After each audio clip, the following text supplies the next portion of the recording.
अस्सलाम वालेकुम एवरीवन। आज हम बनाएंगे गाजर का मुरब्बा और आप देख सकते हैं कि ये कितना ज़बरदस्त सा बना है। इसके बेशुमार फ़ायदे हैं। साथ ही मैं आपको आज इसकी बहुत ही इजी तरीके से जो रेसिपी है वो आपके साथ शेयर करूंगी। ये जो रेसिपी मैं आपके साथ शेयर करने के लिए जा रही हूँ, आप इसे 1 से 2 साल तक महफूज करके भी रख सकते हैं। ये बिल्कुल भी ख़राब नहीं होगा, थोड़ा सा भी इसके अंदर स्मेल पैदा नहीं होगी और ना ही इसके टेस्ट के अंदर कोई चेंज आएगा। मेरे घर में जब भी ये मुरब्बा बनता है तो कम से कम इसे 1 साल के लिए स्टोर करके रखा जाता है, इसलिए हम इसे बहुत सारी मिकदार में बनाते हैं। तो फिर स्टार्ट करते हैं। यहाँ पर मैंने 4 kg गाजर ली थी और इन्हें इस तरह से अच्छी तरह से कट कर लिया।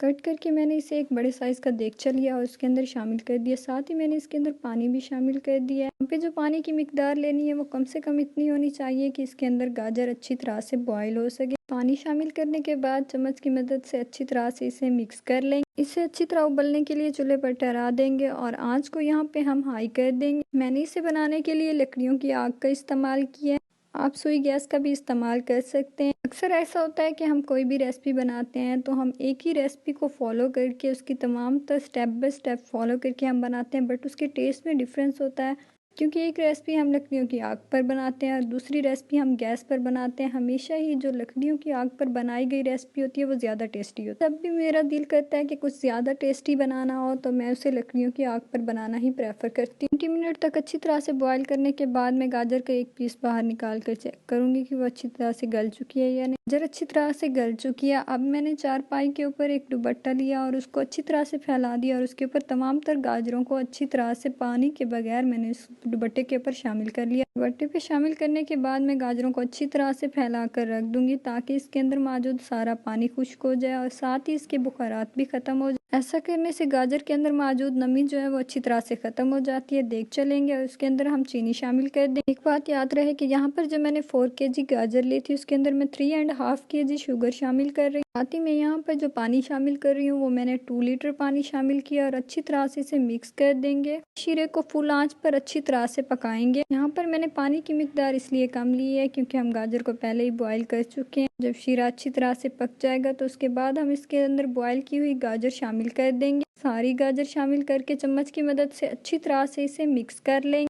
आप देख सकते हैं कि जो मुरब्बा बनने का प्रोसेस है इस पॉइंट पे कितना खूबसूरत सा लग रहा है। साथ ही इसके अंदर 5 से 6 अदद इलायची को खोलकर शामिल कर देंगे। अगर आपको सफ़ेद ज़ीरे का टेस्ट पसंद है तो आप 2 से 3 टीस्पून इसके अंदर सफ़ेद ज़ीरा भी शामिल कर सकते हैं। छोटी इलायची शामिल करने के बाद चम्मच की मदद से अच्छी तरह से इसे मिक्स कर लें। यहाँ पे आपको मुरब्बा अच्छी तरह से नज़र नहीं आ रहा इसलिए क्योंकि मैं इसे लकड़ियों की आग पर बना रही हूँ, जिसकी वजह से इसके बुखारात जो हैं वो ज़्यादा मिकदार में बाहर निकल रहे हैं। जब आपको लगे कि पानी 80% तक खुश्क हो चुका है तो आप उसको चूल्हे से नीचे उतार लीजिएगा। आप देख सकते हैं कि जो मुरब्बा है वो इतनी खूबसूरत सी शक्ल में आ चुका है। मैंने इसे ठंडा करने के बाद इसकी ये वीडियो बनाई।